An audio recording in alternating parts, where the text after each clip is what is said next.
Erev Tov from Jerusalem, and depending on where you are, it may be good morning or good noon. I have no idea how actually it's properly stated in English.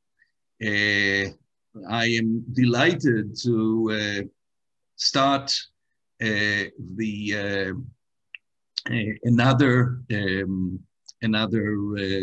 webinar that Chidush is offering together with its co-sponsors, Ruach Chidush, Rabbis and Cantors for Religious Freedom and Equality in Israel, JPLAN, the Jewish Pluralism Legal Action Network, and the American Association of Jewish Lawyers and Jurists. We are grateful to our partners and delighted to share with you a program that is very timely, not in terms of the battles down north and elsewhere, but in terms of having just celebrated Shavuot. And as you all know, there is no holiday that is more associated with the issue of Gerut, of conversion to Judaism. And we felt that this was a good opportunity to focus on this issue from multiple perspectives. And in a minute, I'll tell you how wonderful and grateful we are for the three participants who are joining us today. Some of you may have already attempted to connect, to register for our next webinar, which frankly offers as important a topic as conversion and as timely a topic as conversion, namely the ongoing challenge of, can Israel be both Jewish and democratic? And the guest that will host, Professor Moshe Hellinger from Bar-Ilan University, not only believes that Israel can be both Jewish and democratic, he actually believes, and I listen to him in Hebrew and I subscribe to every word of his analysis and suggestions, and that's quite rare. He feels that Israel can be more Jewish and more democratic. So join us for a modern Orthodox perspective of Professor Moshe Hellinger that will tell us something that is really important, especially now, given the challenges that we are facing and its direct impact on the question of coexistence within Israel, of the Jewish-Arab relations that are impacted by the way that Israel translates its sort of backbone as a Jewish and democratic state. So it will be held on June 7th, not May 31st. And that is because we were told something that here in Jerusalem we don't often think about, that the 31st is Memorial Day. And some of our regular participants may be engaged elsewhere. And therefore, it was suggested that we move the date, and instead of May 31st, it will be held on June 7th. And you can use the link you received and the one that you received tonight in the newsletter to register. I highly recommend it. All right, with that, we are finished with the introductions and the announcements, and we can turn to the subject at hand. We titled it, Could Ruth Convert in Israel Today?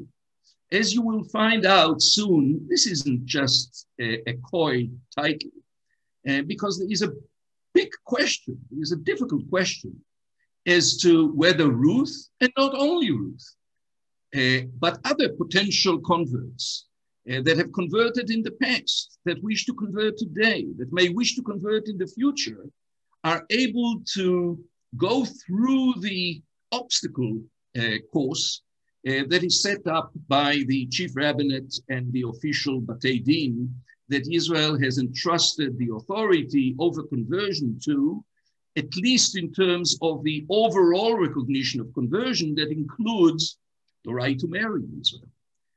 And the legal battles that are regularly held and will be rising soon when Israel moves away from the battles at the border and beyond, into trying to put together the next government, knowing already that the ultra-Orthodox parties have set a toll price on selling their votes to the potential political partners who need their vote in order to reach the necessary majority and forming a government, a coalition.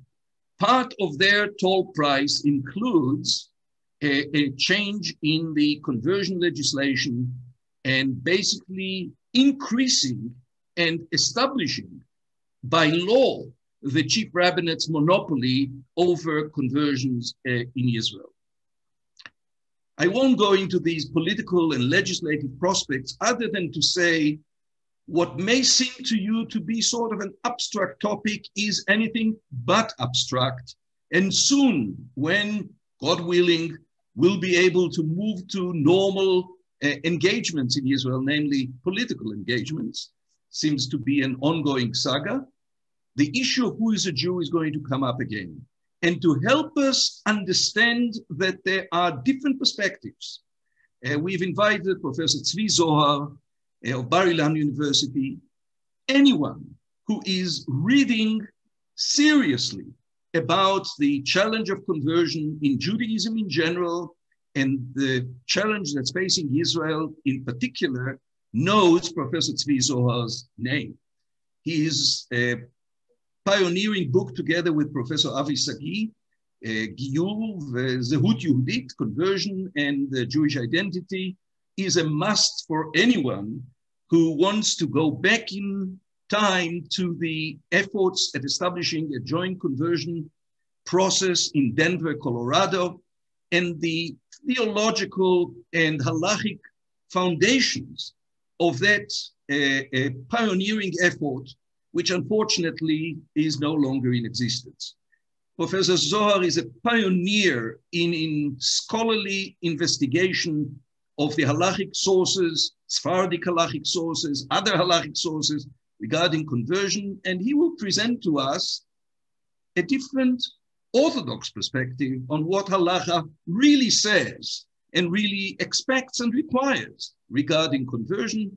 Following him will be Rabbi Galia Sadan and Rabbi Andy Sachs. Rabbi Galia Sadan and is the associate rabbi at Beit Daniel Centers, and more importantly for our topic is the Beit Din. She is the chair, the head of the conversion Beit Din, the conversion court of the Israel Council of Progressive Rabbis, and Rabbi Andy Sachs heads the Israel Rabbinical Assembly and heads the religious services program of the conservative Masorti movement and is overseeing conversion work both in Israel and actually in other places in the world, whether it's Uganda or Central America or elsewhere. So we have wonderful presenters to share with you their different perspectives, and we start with Professor Tzvi Zohar. The microphone and the screen is yours. Okay, good evening, and thank you for inviting me. And I will say that we have with us Rabbi Neil Gold, who actually could be giving this seminar instead of me, because just 3 years ago at Brandeis University, we were studying these materials together. And I will also take this opportunity to say that the book that Regev mentioned before, in a different version, but with this basically the same content, exists in English. It's backward. It's called Transforming Identity, and it has the same material in English in case any of you may be interested. I was asked if Ruth would be accepted today in Israel by the Rabbanut.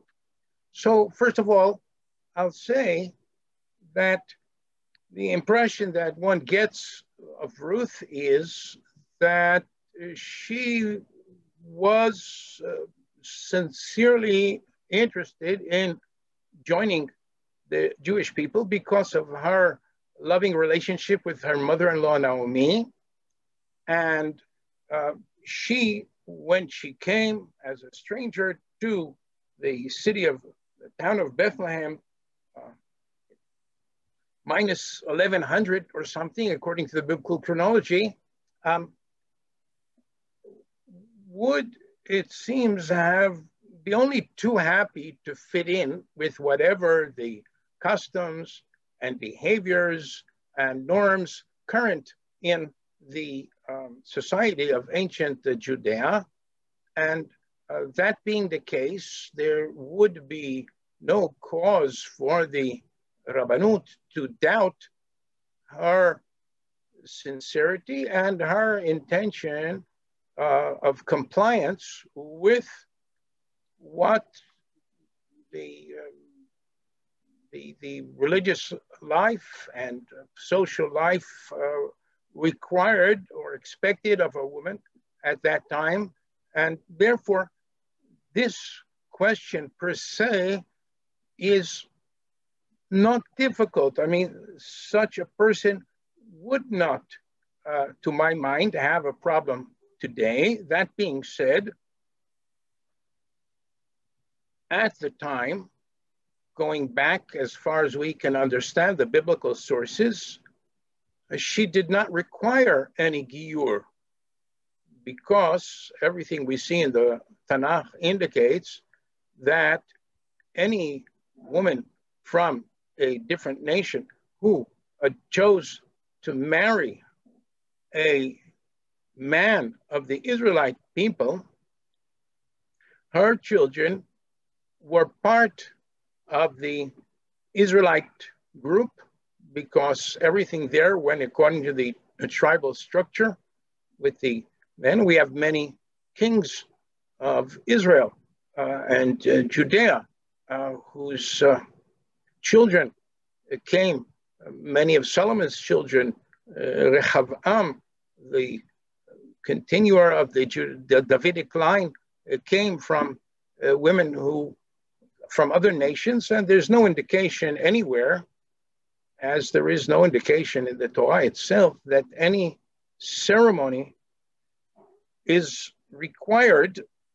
As in many other ways, the structure and patterns of life in those times were quite different from what they were 1,000 years later, 2,000, or now here we are 3,000 years later, approximately. So what I'm going to try to address is what, according to my understanding, based on what I've been studying this material for quite some time, and the sources, are the basic elements that are required according to the halachic tradition for a giyur ceremony to be valid. And I will begin by saying that the findings, the insight of Professor Sagi and myself as work on this material is that one can only be a Jew by birth. In some cases by biological birth.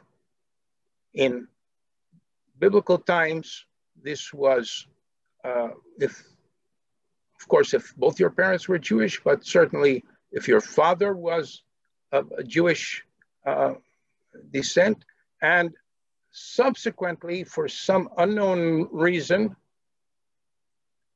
around the beginning of the Common Era, the crucial question became, if your mother was born into the Jewish people, but in any case, the normal way of becoming a Jew, which most people are, is by birth, by biological birth, and the giyur ceremony is constructed as a ceremony of birth. And the sources, Talmudic sources themselves, say this outright: Ger shenit gayer kekatan shenolad. A convert who converted is like a newborn infant. And similar to a person who was biologically born Jewish, a person who was born by a ritual, by a ceremony of birth into the Jewish people, this is considered an irrevocable, okay, you came out of the womb, there's no way back.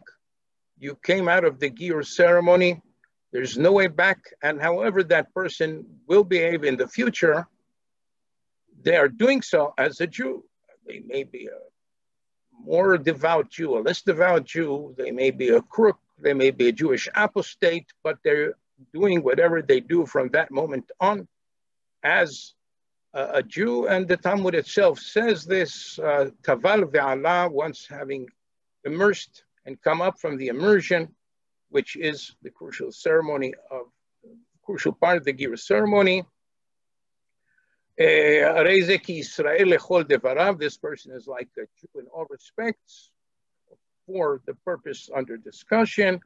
And the Talmud immediately says, what is the implication of this? And the Talmud answers, the implication of this is that if this person will immediately go back, recant, and go back to following a completely non-Jewish lifestyle, that person will be considered as a Jew by birth who chose to opt out of belonging practically to the Jewish religion and the Jewish people, but they will be doing so as an apostate Jew.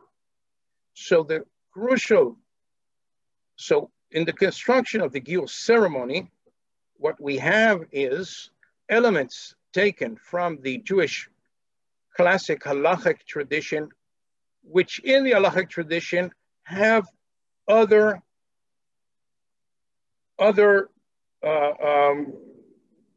function. Okay, so if we're talking about a male convert, the male convert has to be circumcised. Now, circumcision is something which is very much part of the Jewish tradition, but circumcision for a baby male child is, of course, because the child is Jewish. They are expected, ever since Abraham, to continue the covenant of Abraham and to have Brit Milah because they are Jewish. It's not what makes them Jewish. If somebody was born Jewish and they never had a ceremony of Brit Milah, they're Jewish. It's not what makes them Jewish. But in the case of Giyur, circumcision is part of the transition, the transformation from being a non-Jew to becoming a Jew. After that, this is of course only for males, but after that, the ceremony, which is the crucial and focal ceremony of Giyur, is tevilah, immersion. Immersion can be in a variety of bodies of water, most famously a mikveh, but it could happen in a lake or some other appropriate body of water. There's a lot of discussion which and what exactly. And in the case of classic sources in halakha, you see that the goal of the mikveh is to have purification. Okay, somebody was in a status of tum'ah,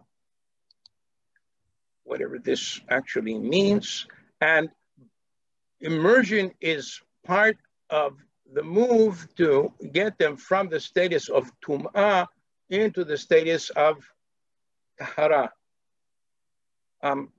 However, today, basically, according to halachic tradition, every Jewish person is tameh, and immersion in a mikveh really doesn't purify anyone from tum'ah. There's a whole other issue of the function of immersion after the monthly cycle for women, but that has to do actually with resumption or permission of sexual relations. And so this immersion, which is in a classic halachic, many cases used for the purpose of purification, here is not for the purpose of purification, but rather because of, this is how obviously, again, I read it and supported by the Talmudic sources that I told you before, this is a ceremony of birth. Okay, consider what happens when a baby is born. They were in the womb, in the waters of the womb, naked as the day that they will be born, and now they come out and they're born. Okay, so similarly, the ceremony of Tevilah in Giyur, the person who is intending to become Jewish takes off all their clothes, immerses themselves in a body of water completely, and now they come out and they are like, they're like a newly born Jewish person, and there's no way back.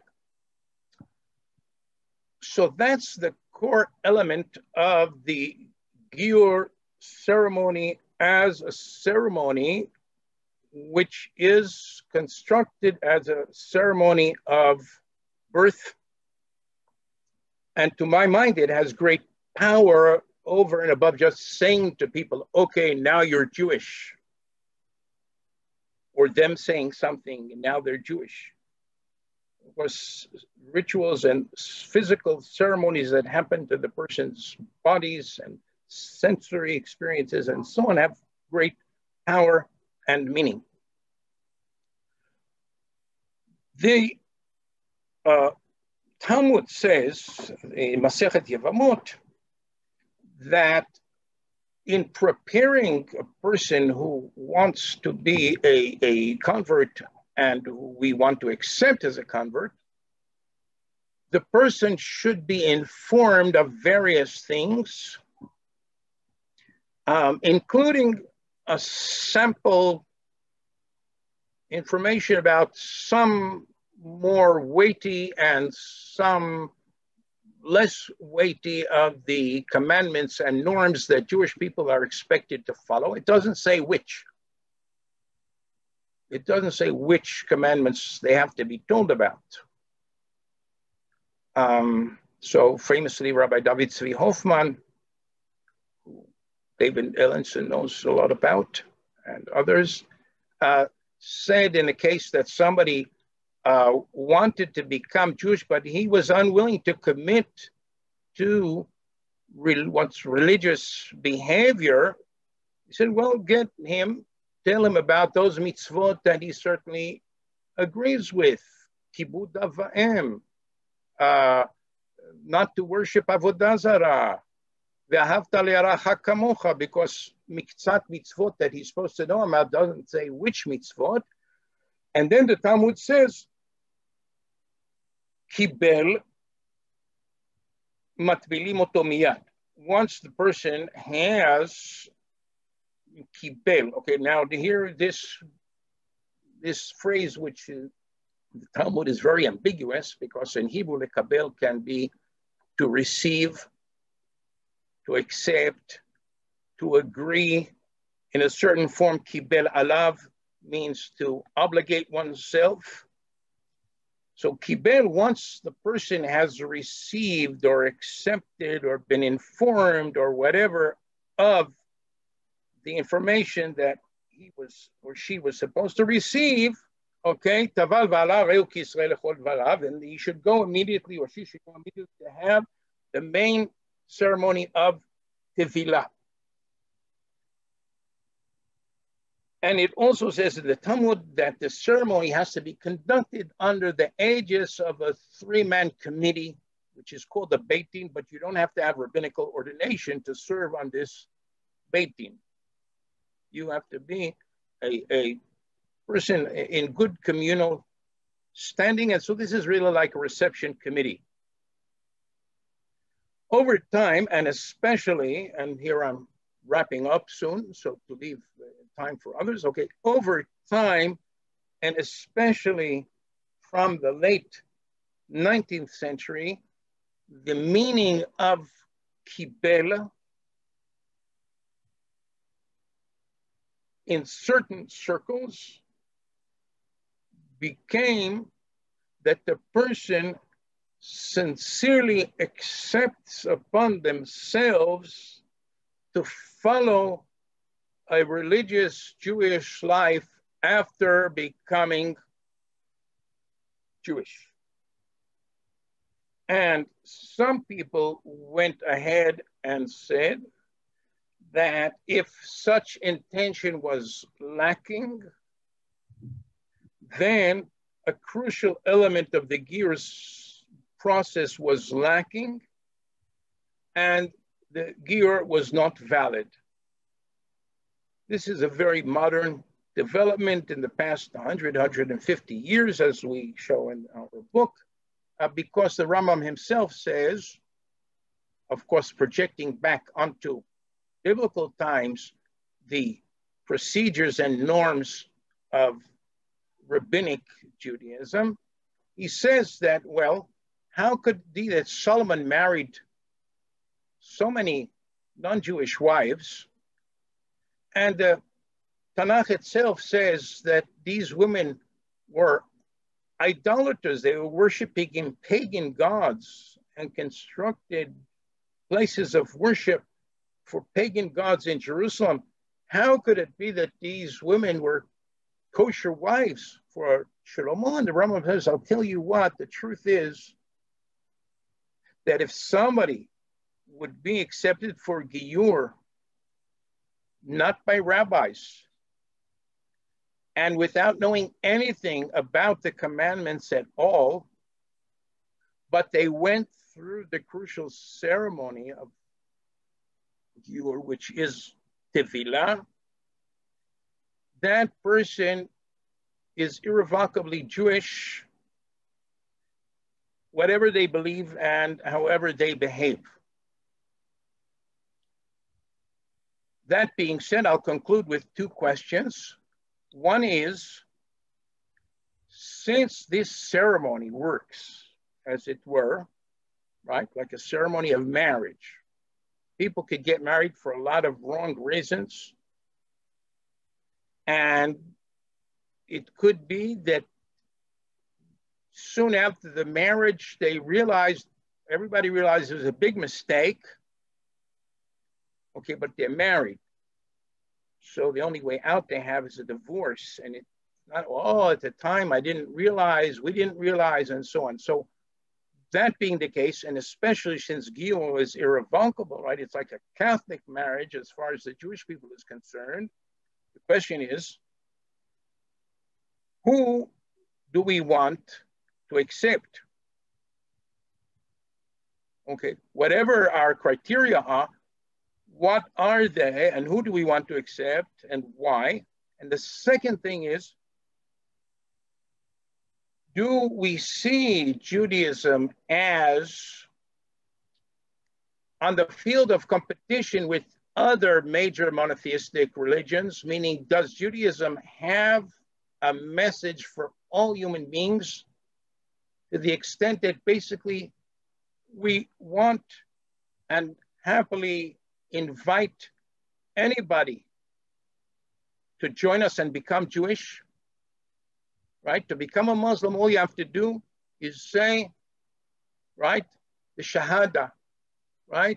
There is no God but Allah, and Muhammad is the messenger of Allah. You're Muslim, that's it.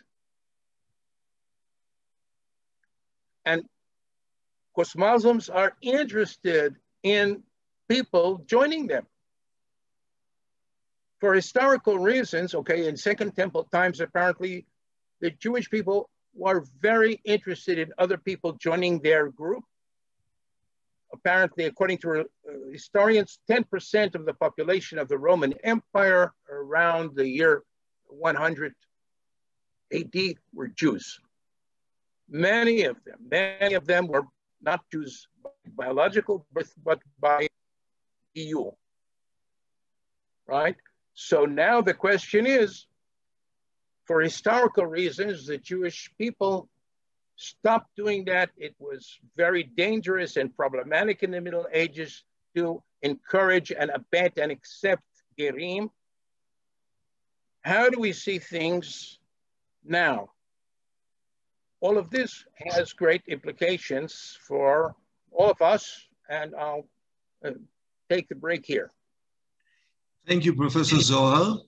We could probably spend a lot more time, and we should.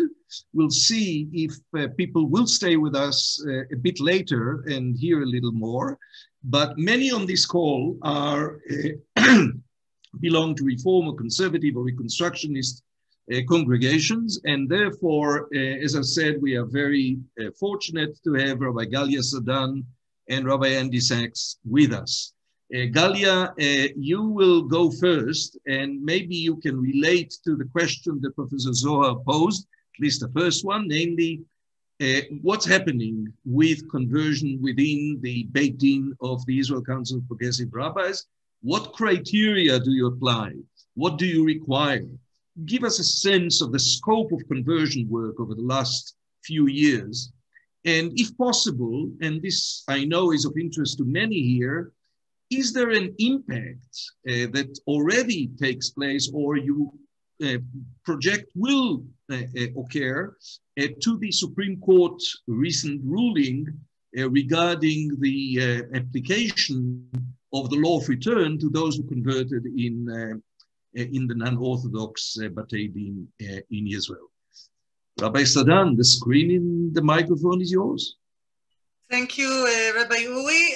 I must apologize to my fellow speakers and to the audience here that I must leave right after I speak.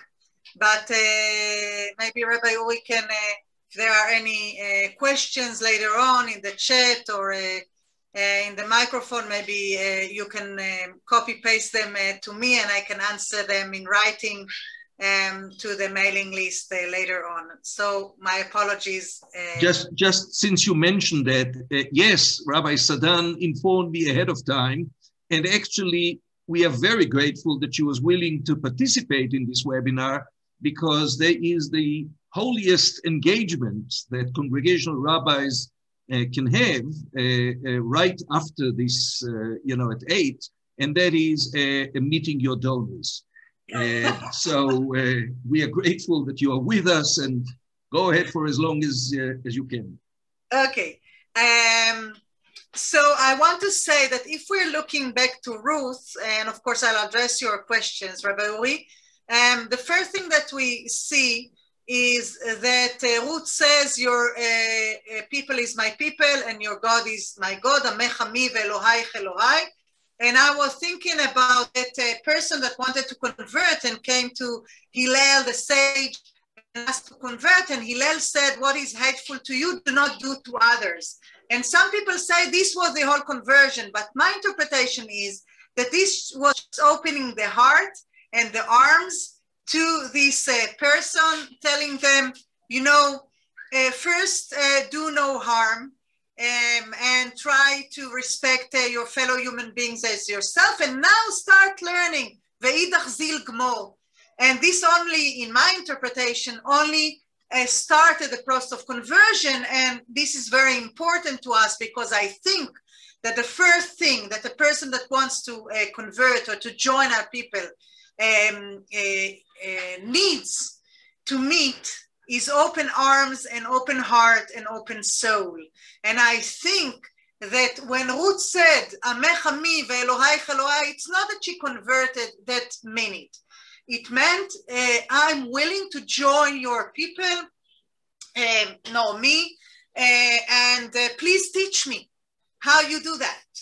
And that started a process that resulted in her marriage to Boaz, and of course the conceiving of Oved, and her being the great-grandmother of King David. So I think that it is very, very important to be positive and to tell people we appreciate the fact that you actually want to join our people, this very small people that is being hunted over the years. And now maybe in Israel, we are dealing with missiles, but outside of Israel, as I hear from my friends and colleagues, Jews are dealing with anti-Semitism, with the malice posts on Facebook and in WhatsApp. Youth are dealing with the fellow friends that are blaming them for being on the bad guys' side, so to speak, so they, as they see it. I think that we really need to be welcoming to other people and appreciate the fact that they want to join our people, though it might not be the most likable people and religion and nation in the world.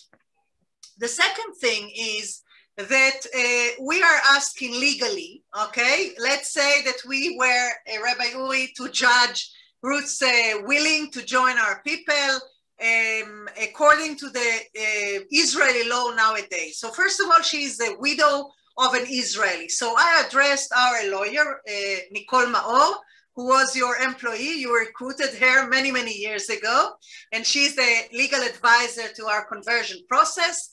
And I asked her if a widow of an Israeli wants to come to Israel, is she eligible to come and be here a citizen under the law of return? And she said, no, unfortunately not. Only a widow of a Jew that is not actually in a former Israeli citizen can apply under the law of return, but not someone that is a widow of an Israeli. So Ruth could not come and be legalized here. So at the moment, she came with Naomi and she's a tourist, okay? She has a tourist visa. And now what happens? After 3 months, the state of Israel or Judea at those times will ask her to leave the country, right? And this is very unfortunate. Maybe she can leave and come back, but she can't stay more than 3 months. But luckily, during these 3 months, which are the time of the harvest, as we read from the book of Ruth, she found a boyfriend, right? That later on will be her husband.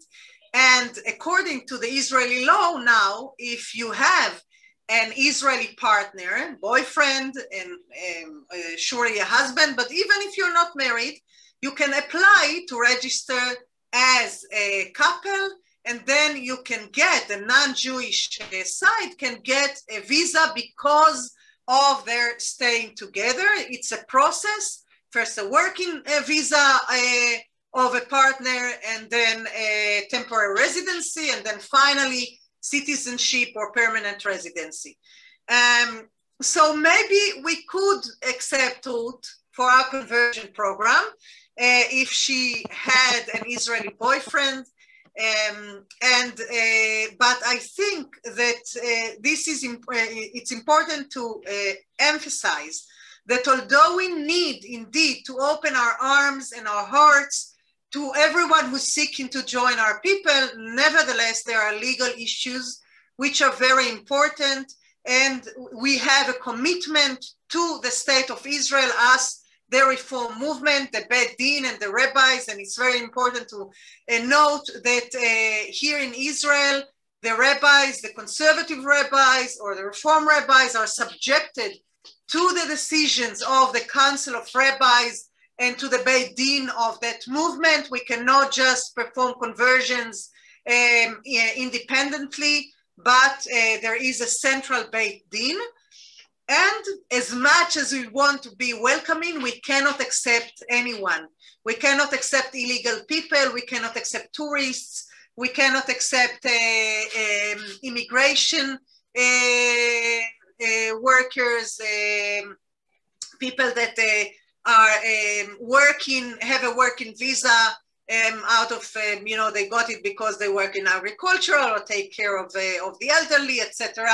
We only accept, both in the conservative and the reform movement, only people that are already citizens or in the process of becoming citizens. Now, the last High Court ruling is very important because of two reasons.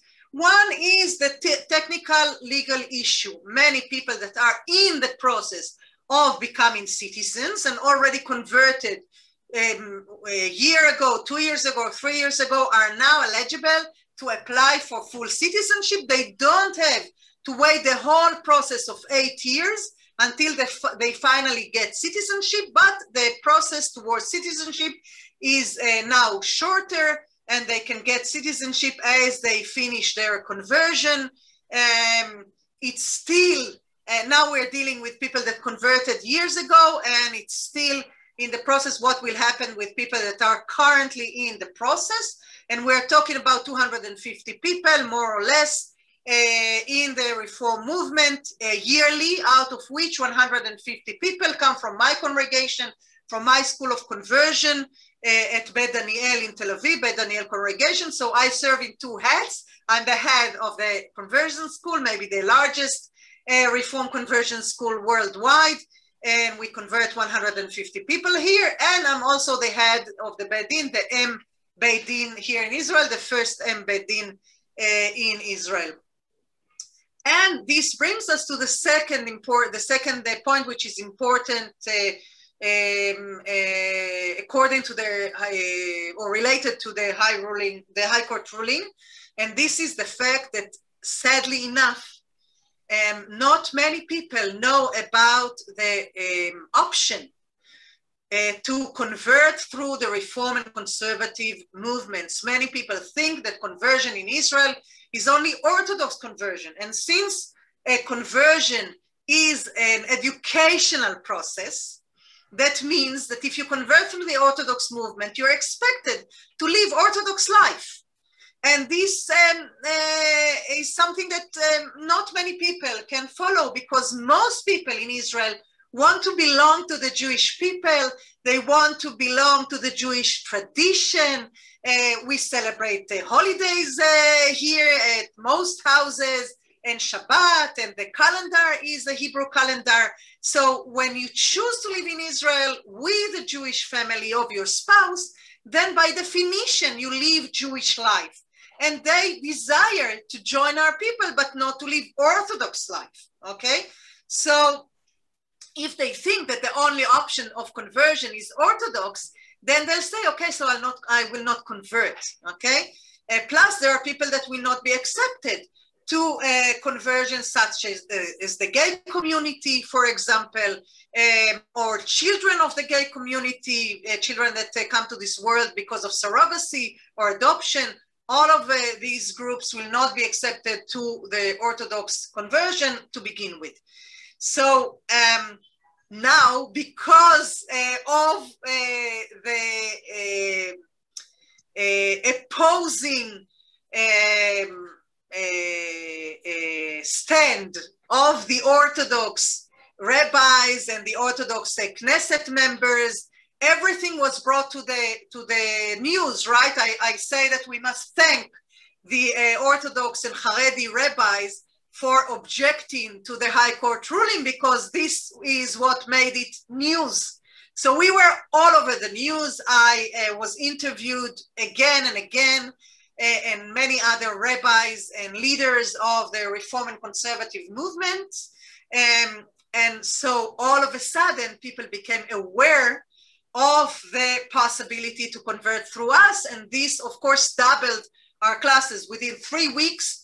We have classes in 2 classes in Hebrew, then 1 class in Russian and 1 class in Spanish. We had 20 students in each class. All of a sudden, almost overnight, we have now 40 people in each class, and the applications keep coming all the time. Instead of 1 Beit Din every month, we now hold 2 meetings of the Beit Din every month, because we want to keep up with the demand. So yes, we would have accepted Ruth. We would have appreciated her willing to join our people. And because legally she could be considered as a partner, a girlfriend of an Israeli citizen, Boaz, then legally she could join our program. I hope that I addressed all the questions, Rabbi Uri. If there's anything that you'd like me to add. Thank you, Rabbi Sadan. And I want to remind those on the call that Rabbi Sadan was gracious enough to suggest that if you wish, write questions or comments in the chat, and we would send them on to Rabbi Sadan, and she will respond afterwards. I just want to make one thing clear, if it weren't clear. So we have Supreme Court rulings that force the Ministry of the Interior to register as Jews those who have undergone conversions in non-Orthodox congregations in Israel in the civil population registry. But the challenge that many... 2002. Since 2002. Well, not exactly, but we won't go into the details of the law. The landmark ruling, well, we'll leave it at that. But the important thing to bear in mind that not many overseas activists understand is that none of those converts who converted and are registered as Jews based on a non-Orthodox conversion, and ironically now those who convert in the modern Orthodox conversions of Giur K'Halacha and the Tzohar, etc., none of them can legally marry in Israel as yet, because marriage is still under the sole authority, sole jurisdiction of the Chief Rabbinate, which neither recognizes the non-Orthodox conversions, nor does it recognize those who converted in the modern Orthodox Batei Din. But maybe we'll deal with that at a different time, and maybe Professor Zohar will say something about it afterwards. But first, Rabbi Andrew Sanks. Happy to be with all of you this evening. The question, could Ruth convert today? I would suggest that there are possibly other issues. I'm not sure exactly what skin color Ruth had, but if she were not white, then the issues surrounding her ability to come to Israel to get a visa may arise. And since she is from a Middle Eastern country, just to give you one example, a man who was born in Iraq, Kurdi, whose family was in prison under Saddam, at the age of 6, moved with his family to Sweden, where he became a citizen, subsequently converted to Judaism. And for almost 3 years now, his Aliyah request has been held up because the Interior Ministry is investigating him because of his country of origin. Now, when somebody, I assume, applies for a position in Israeli intelligence, it does not take 3 years to find out if they are appropriate or not. So I'm not exactly sure whether Ruth would be able to come into the country, whether her skin color would be a factor, whether the fact that she was born in another Middle Eastern country would be a factor. All of these things often come into play. Would we convert her? I can't answer that question either, because I would only be able to answer that question if we were to interview her, meet her, and determine her sincerity before being able to tell you whether we could do that. Also, one of the things I want to add, when Rabbi Regev pointed out that under the recent Bagatz High Court decision, that means that those who have been converted in non-Orthodox ceremonies can not only be registered as Jewish in the population registry, but are entitled to citizenship, to point out why that can be significant. There have been a host of people whereby, for instance, an Israeli man marries a non-Jewish woman, let's say from Romania. They come to Israel. About half a year into living in Israel, she decides that she wants to proceed with conversion. She goes through the entire program, is converted, and up until this recent High Court decision, she could change her registration in the Interior Ministry to Jewish.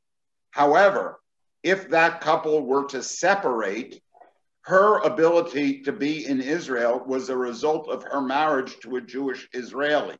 The fact that she had now become registered as Jewish in the Interior Ministry did not guarantee her the right to remain in Israel. And in theory, she could be deported. Under the new ruling, hopefully that won't be the case. We haven't yet, we'll put it this way, Nikki Maor, the lawyer who was doing all of this work, is only now filing these demands, these recognitions of the right to citizenship, and we'll see how it goes, and we'll see if the Interior Ministry puts up any obstacles. Other people who come to conversion, Galia touched on it, but we are seeing we are converting 3 or 4 infants each month who are born with the help of a surrogate mother in the United States. At this point, only the United States and Canada, those are the only 2 countries where a gay couple, or let's put it this way, a non-traditional male-female couple can have a child born with the help of a surrogate mother. In Israel, the doors are essentially closed to most people who are gay. And those children didn't have to worry about citizenship because in most cases, one of the 2 people were, one of the 2 couples were provided the sperm. And so the child, after DNA proof that it was that person's child, could indeed become a citizen.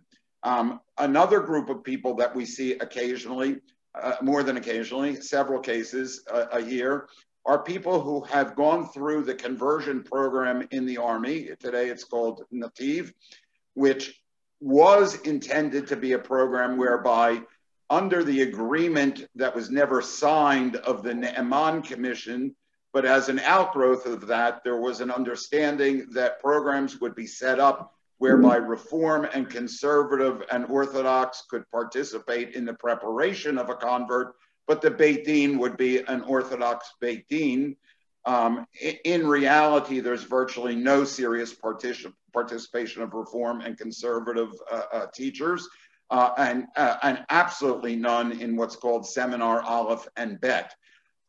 So the program really, while allowing for a somewhat more liberal approach to conversion, is not fulfilling what was its intended mission. And too many of those people in the Army are turned down by the Beit Din for things as simple as not knowing the blessing that is recited after relieving oneself in the restroom. Something else that I think is quite important to mention here is the issue, and it's not directly Israel, but it's is the issue of emerging Jewish communities. In particular, one that I've been involved in since 2002 is the community in Uganda. And the position of the government is that these people are not entitled to Aliyah, not because the Beit Din is not recognized. Indeed, the Beit Din would be recognized because it was 3 members of the Rabbinical Assembly, but because the criteria spell out that the conversions need to take place in a Jewish community. And since even though the Abu Yudaya lived as Jews since 1919, as they understood it, they were only formally began conversions in 2002. And the position of the government is, since in 2002, nobody was Jewish until the conversions began, they never converted in a Jewish community. And therefore, nobody from those conversions or anybody who joins the community thereafter would be entitled to conversion.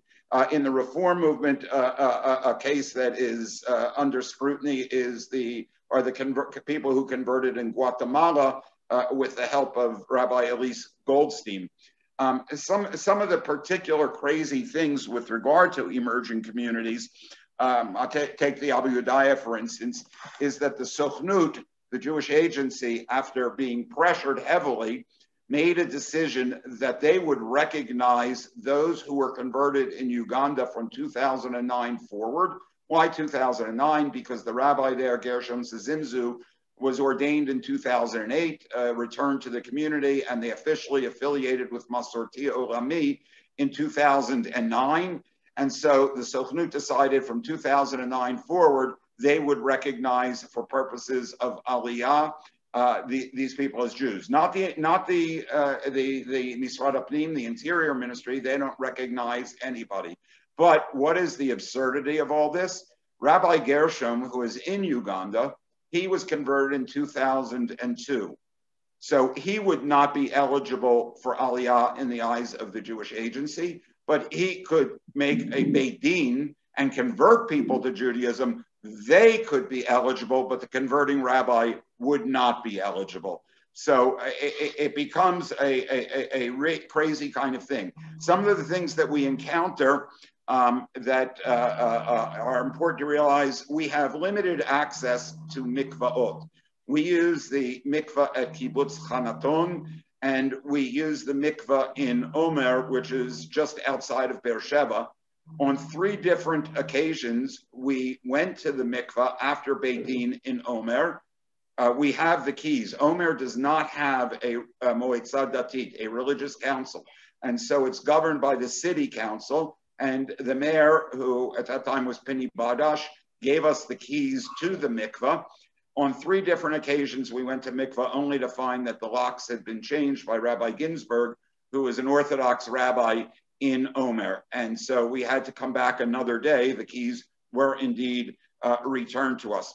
Another thing that I think is important to realize when we talk about who can be converted here in Israel, in the 1970s, the late 70s, before there were relations between the former Soviet Union and Israel, most of the people who were making Aliyah from Russia came by way of Vienna, and they would spend up to 12 weeks, but usually less, in Vienna. And the Rabbanut, the Israeli Rabbinate, would take that opportunity to convert those people who were halachically not recognized as Jewish. They would do that very quickly, very briefly. Rabbi Goren, Rabbi Ovad Yosef at the time, agreed and approved of that. Today we have a very, very different Rabbanut, and that just doesn't become possible.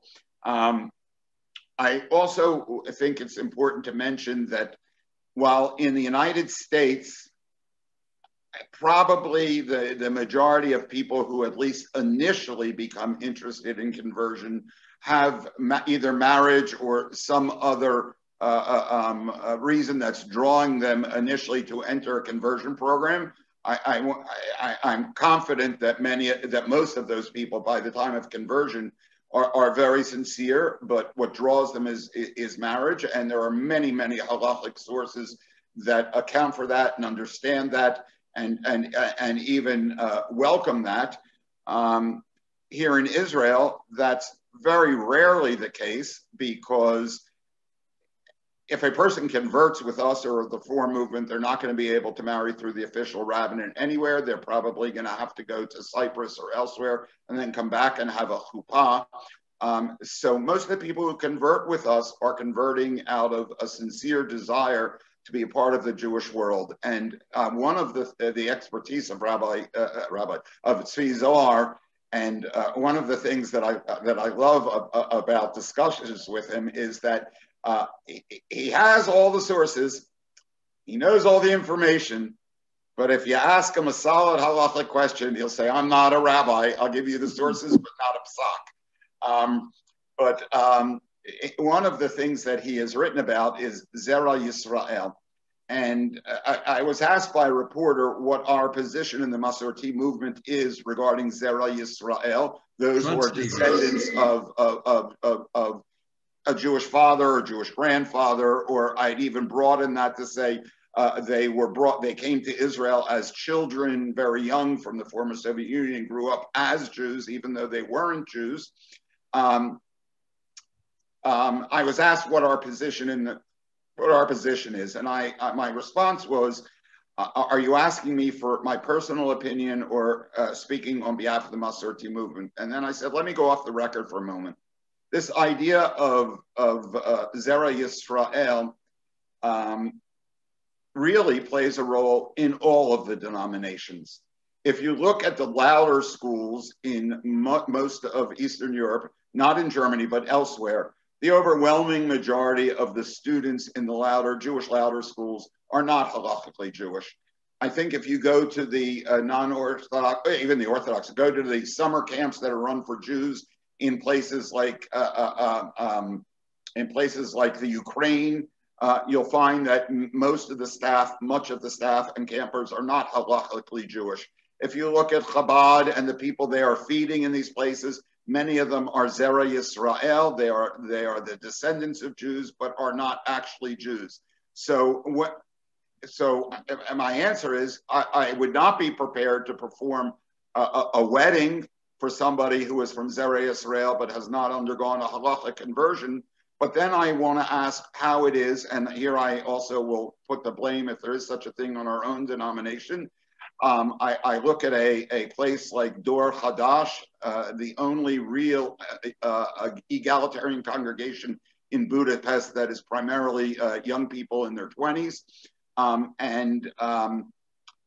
You know, if two young people there attend regularly and they go to all the chugim and they go to all the programming and they're very active in Jewish life and they fall in love with each other and they want to marry, you know, I can't perform that wedding, but I'm very sympathetic. And I think that we need to say to these people either up front, you're welcome to participate, but at some point we're going to require you to convert, or we need to let them know that, that without a conversion, they won't be accepted. But I think in cases like that, we have to be extremely open in terms of what we require. And here in Israel, for those who come from Zera Yisrael, mitoch lo lishma ba lishma, we often have people that initially we will say, since you have adopted Jewish history as your own, I'll conclude in a couple of minutes, I'm almost finished.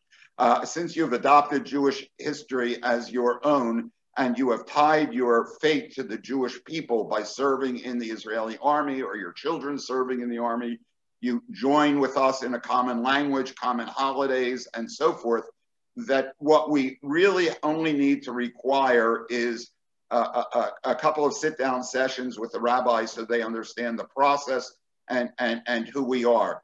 What often turns out, however, is that those are the very people who get hooked and want to learn more and study and not only go through a pro forma conversion, but really go through a serious preparation. I also have a lot more that I could say, but I'm limiting my comments as well. Just give us a sense of the scope of conversion work, approximately ballpark figures. Yeah. Our numbers are approximately half of what the Reform movement's numbers are here in Israel. One of the differences is we only have one class for converts, for Spanish speakers. All of the other people who are prepared for conversion are prepared one-on-one with a rabbi. So our numbers are much smaller. I do want to say that one of the things that I can't emphasize my disappointment enough is in the complete the unwillingness of the Jewish agency and the people in the Zakaut department of the Jewish agency who approve Aliyah are very, very good people. But the unwillingness of the Jewish agency to buck the system and fight the interior ministry when they turn down reform and conservative converts. And I can tell you that people whose skin color is not white, often from either, usually from Latin America, but elsewhere, from Africa, from Asia. It's very, very, very disappointing that the Jewish agency often will simply act as a pipe to report back to the convert and not advocate on behalf of diaspora Judaism. But let me just finish by saying one last sentence. We say at the end of Birkat Hamazon, Adonai Oz li amo yiten, Adonai yivarech et amo b'shalom. May God grant strength to his people. We in Israel, thank God, have a reasonably strong military education system, relatively strong economy. Adonai yivarech et amo b'shalom. I believe that at some point we'll come to sign a peace agreement with each of our neighbors. I'm not saying there'll be peace, but we'll come to an agreement. So I understand that to mean Adonai yivarech et amo b'shalom. May God bless us as the Jewish people to learn to live with tolerance for one another. Thank you. Thank you, Rabbi Sachs. Now, I appreciate the patience of those who are still with us. I know that many have made other commitments for, after the sort of normal time span of an hour. But this session is recorded and will be available on YouTube. So I do want to turn to Professor Zohar to sort of close the circle. I'll do that in a minute because the last thing that you said regarding the Jewish Agency is a question that in the chat Rabbi Joe Edelheit has raised as well. And Joe, many years ago, chaired the CCAR Committee on Geirut. The issues are very close to his heart. There is a real challenge here. You may have something to do with it in the sense that both the conservative and the reform movement have representatives in the leadership, official and unofficial representatives, because many of the federation leaders, etc., belong to conservative reform or reconstructionist or renewal congregations. So if you're interested in this, communicate with me. I'll post Rabbi Sachs' email address, and it'll be very good if you are informed of the concrete problems, if you inform us of problems that you encountered. And I think it'll be good to sort of light the fire under the lay leaders who are in your communities and play a role in the Jewish Agency, because the Jewish Agency forgot that it's supposed to be an advocate for the Jewish communities overseas, and all too often see themselves as the mouthpiece for the Ministry of the Interior, whom, as you know, is no better than what we'll hear possibly from Professor Zohar regarding the Chief Rabbinate.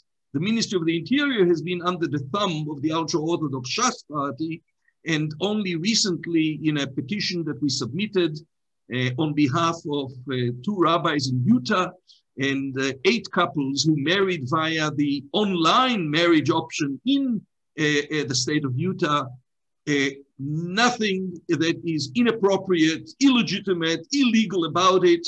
Yet, once the news came out, the Minister of the Interior put the kibosh on continued registration of those couples, not because there is any problem with it. This is the USA of America, or the US of America, but because this is a potential avenue to break the monopoly of the Orthodox Rabbinate in terms of this basic right to marry, the basic right to family, which is denied of so many Israeli couples, and certainly of all those that we have discussed here, those who converted under conservative reform or modern Orthodox auspices. So communicate with us regarding the Jewish Agency. We will try to help, and I think together we can possibly make a difference in terms of their non-engagement or non-active engagement, in order to make sure that those who are entitled under Israeli law to be accepted as Jews receive that entitlement. Professor Zohar, anything that you want to add, either at the point that you finished or with regard to what we heard from Rabbi Sadan or Rabbi Sachs? And mostly, what do you think about what's going on in the chief rabbinates and the established rabbinic courts in Israel today? You need to unmute yourself. One moment. Okay. Yes. Can you hear me? Yes. Okay. Thankfully, in real life, the actual day-to-day influence of the Rabbanut in Israel upon the daily life of people living in Israel is actually very minor. In fact, anybody in Israel who is in a permanent relationship with someone else is recognized by the Israeli legal system for almost all intents and purposes as if they are married, and they don't need to, I mean, there's an official recognition by the Rabbanut, but you could live an entire full life in Israel, including marriage, including having children that are recognized as your own children, and so on, without actually needing the chief rabbinate. And certainly, I think it's important, and I would like to do so for this purpose. A lot of times people get very worked up about the legal issue of Chok HaShavut, of the law of return. Imagine that Judaism would really become a world religion as it was destined to be. Obviously, not all Jews could live in Israel. So there would be, in whatever case, given today's reality of the international bureaucracy, there would be an immigration policy of the state of Israel in any case that would not be able to have all Jews living here. And most Jews in the United States are not intending to come and live here, nor in Europe. And the question is a world question, to my mind.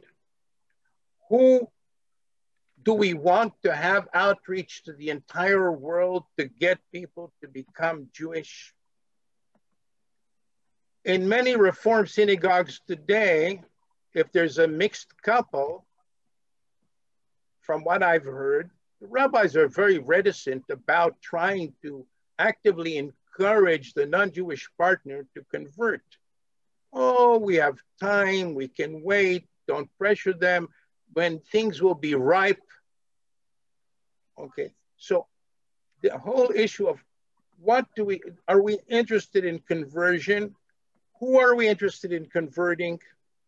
It's true that the Israeli Ministry of Interior certainly has, to my mind, different attitudes towards people who want to come live here if they're from third world countries, because they're very suspicious that the person's real interest is to advance their economic well-being.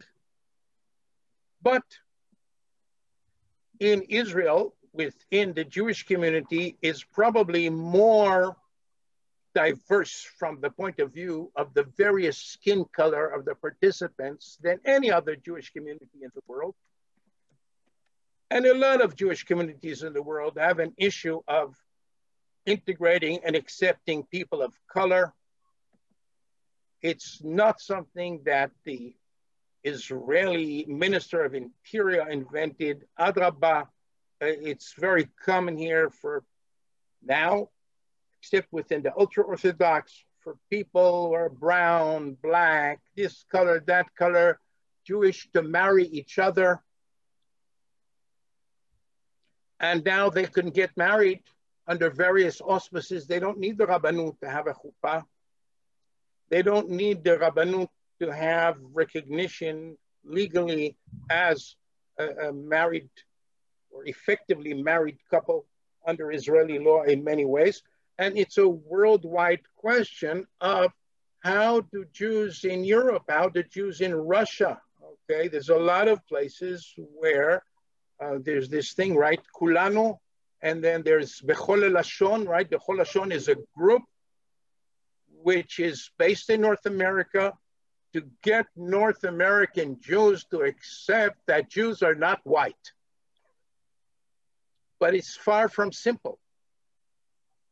And it was originally far from simple in the United States because my grandmother's cousin volunteered to be a nurse in the First World War. She was sent for training to Kansas. And they put her in a room with another young woman from the Midwest who had volunteered. And the young woman said, she's so excited. This is the first time she's actually been sleeping in the same room as an Oriental. Okay, so this issue of skin color diversity and acceptance in the Jewish world, generally speaking, in Israel is now, maybe not 70 years ago, but is now much better than in many other places I can think of. And the issue of, do we actively want to accept people for conversion and encourage that, or do you want to make it contingent upon what is a worldwide issue? And I'm in favor of seeing the situation in Israel as part of worldwide questions that are very important for the future of the Jewish people, because, and I wrote a position paper about this, as Rabbi Neil Gold knows, okay, the demographic future of the Jewish people in the entire world is dependent upon conversion. It's not going to come from birth. In Israel, it's not contingent upon conversion because the birth rate in Israel is above replacement level. In the entire rest of the Jewish world, if the future of the Jewish people is contingent upon become Jew from birth, numbers are going and already in tremendous decline. So even from that perspective, aside from the issue of the religious vision, it would be good for Jews, and especially Jews who belong, Orthodox believe that they are constrained by various things. I think that they're not. This is a misreading of Halakha. But people who aren't bound by the Orthodox interpretation should feel much more free to encourage and advocate for conversion. And I'm hoping that that will happen. Well, thank you. I think we probably need to dedicate a session regarding an aspect of what you just said, namely marriage, and it ain't necessarily so. Namely, the truth of the matter is, if you do not meet the criteria of the rabbinate for conversion, you may indeed cohabit, but you cannot marry other than if we win and people could do online weddings in Utah, which is convenient, accessible, fast, and inexpensive. But other than that, they'll be in a status of cohabiting couple, and that is not quite the same as marriage. Yes, it involves quite a number of rights and responsibilities, but not quite the same. We won't go into that now. I'll be glad to talk to you and explain it. Or, you know, we had Professor Ruth Alpern-Kadari here in one of our webinars, and I know you know her and you can talk to her. It's not exactly so. And we have not really spoken about retroactive nullification of conversions other than you hinted to it. And I think it's important to understand that the monopoly of the Orthodox Chief Rabbinate is a relevant issue, not just to Reform and Conservative, but also to modern Orthodox, as happened not that long ago, that the most famous convert to Judaism in present day world Jewry, namely Ivanka Trump, who converted with Rabbi Haskell Lookstein of New York. She's not making Aliyah, and I imagine they'll put the red carpet for her if she comes, but he converted quite a number of people. And one of his female converts made Aliyah, and much to her chagrin found that when she wanted to get married, she had to establish her Jewish credentials before the Beth Din in Jerusalem, that looked at the conversion certificate, saw who was signed on it, and said, "We don't recognize Rabbi Lookstein's conversions. As far as we are concerned, you are not Jewish." She appealed to the Rabbinic Court of Appeal, and the Rabbinic Court of Appeal upheld the lower court's decision and said, "As far as we are concerned, you are not Jewish." and she had to go through the embarrassing, distressing experience of having to reconvert under the auspices of the Rabbinic Court of Appeal in order to be able to legally marry in Israel. So we'll probably have to dedicate more time to these discussions. In the meantime, thank you, Professor Zohar. Thank you, Rabbi Sachs, and thank you in absentia to Rabbi Sadan. Maybe lift up the book again, just so that people see, Professor Zohar. I really recommend. I think you'll see it backwards. Okay. No, we see it transforming identity. Transforming identity. I highly recommend, if you want to really sink your teeth into the historical and more contemporary sources governing, explaining, documenting conversion in the Jewish tradition, there is no better book than this. Absolutely. Our mutual friend, Rabbi Ellenson, Professor Ellenson, published a volume on conversion with Professor Daniel Bordis. There is nothing like transforming identity if you want to sink your teeth into those sources from an sort of an embracing and the positive outlook as to accepting converts. Thank you all. June 7th. Can Israel be more Jewish and more democratic with Professor Moshe Hellinger? I really recommend it to everybody who is interested in this enigma of Israel as a Jewish and democratic state. Thank you to our co-sponsors, Ruach Chidush, Rabbis and Cantors for Religious Freedom and Equality in Israel, JPLAN, the Jewish Pluralism Legal Action Network, and the American Association of Jewish Lawyers and Jurists. Don't hesitate to write us anything that you still are interested in the area of conversion. We'll either refer it to our panelists or else be able to provide you with the answer in some other way. Shalom and leitraot.